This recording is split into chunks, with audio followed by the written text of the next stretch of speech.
Okay, so welcome back to another live lesson. We've got Tim here with us, 15 handicap golfer, struggling to compress his irons and has a little bit of inconsistency from a directional standpoint. We're going to show you guys exactly how we're going to get Tim to compress his irons and turn the dispersion from this into this. So much more consistency. Now, if you're not a subscriber yet, make sure you hit that subscribe button to never miss one of our weekly videos.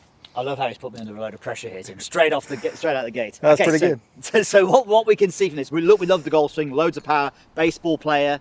But what I'm seeing from this golf swing is that when you are swinging down, that your upper body is staying back from the impact line whilst your lower body is driving through it. If we think about that, what's that going to cause? Naturally, it will cause you to hit the ground before the golf ball. At some point, you figured out, I shouldn't be hitting the ground before the golf ball, I'll just pick it off the top.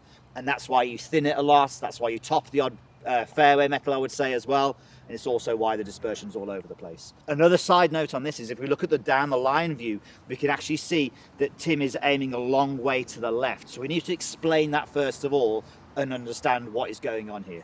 So basically, you're aiming a long way to the left, but you're kind of fooling the full swing a little bit by aiming left and then naturally swinging the club underneath. So you've got this natural sort of draw swing, which we like. So is this natural draw swing causing you also to have this fault in the downswing? Is it causing this head to come back and down behind the golf ball? Does that make sense? Makes sense. Okay, perfect. So the first thing we have to do is just square you up and just see whether you actually see what happens as a result of doing that before we then get into the drills, which are going to help you with your upper body. Notice the difference here, and this is what happens all the time, Andy. Look at this. The right foot and the left foot, they're definitely different distances from that stick. So bring the right foot back a little bit, and then there we go. That's good, that's good.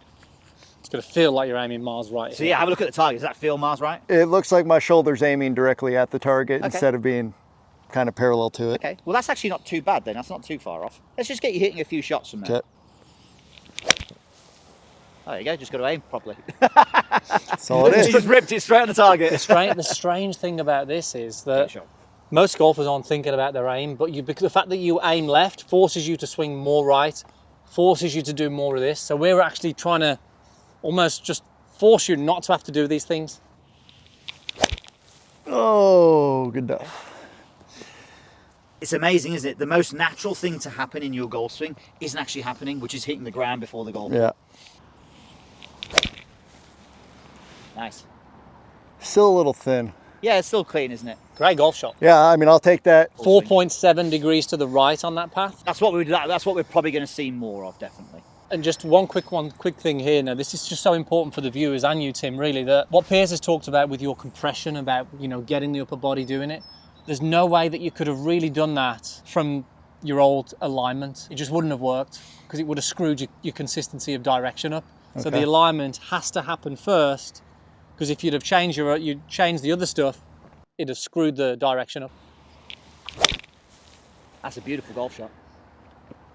That one felt good. That's really good. So there's a couple of drills that we can go for on this one, but how do we get it so that we're not here and we are more here when we're hitting it? So this lead shoulder gets up against the impact line, similar to the lower body, and then we're getting a little bit more shaftly and a bit more compression, and the head is just spending less time over there and more time in this place here. So call it the cover drill. So golf club across the shoulders, and then from here, you notice what I'm doing with the club. I'm getting the leading edge pointing up and I'm checking it. I'm gonna feel like I'm hitting the golf ball with the club face.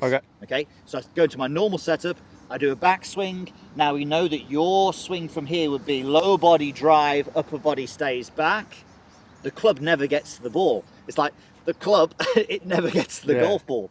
But what we would like to do from here is the lower body can still go, but don't have it as a conscious thought because you're good at this. Let's just get that upper body to rotate so we can actually get the club face onto the ball. And you'll notice when I'm doing this, the upper body now is not lagging behind. So when we get into impact, we'll look more like this. And then when we finish the shot, we both mentioned Tiger's newest swing where he's protecting his leg a little bit. He's getting his right shoulder forward, and as Andy's showing off there, that lower back is not being put under strain there. It's more like that. Jump in there and have a go at that. Let's see how that works. When you're watching this at home, notice what his head is doing. Okay, it's getting nowhere near my hand. It's moving that way, it's moving forward. Does it feel like your upper body is moving more toward the target? It does. Feels kind of like I'm pushing that way, yeah. Okay, now go again. Okay. Does it really get you feeling as if you're moving this way? Yeah? Okay.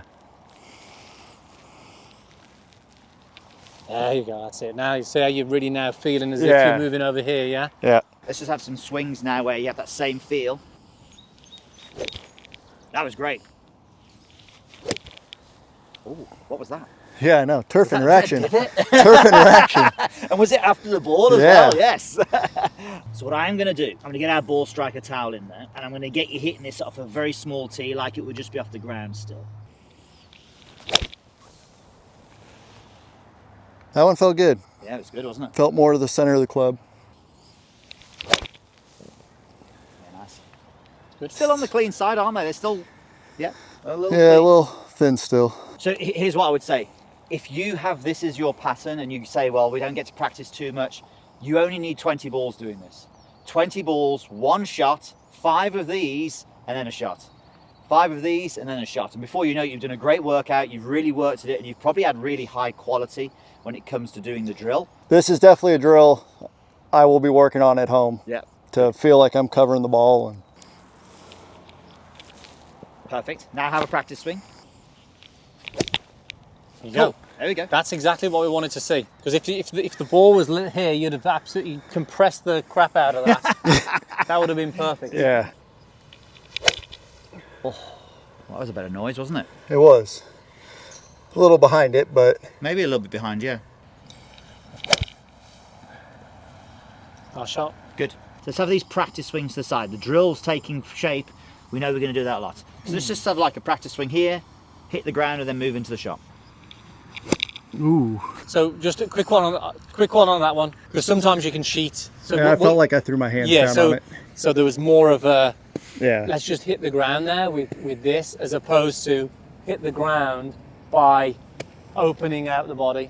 You really want to be getting this now to really turn through on the way through. Okay, good.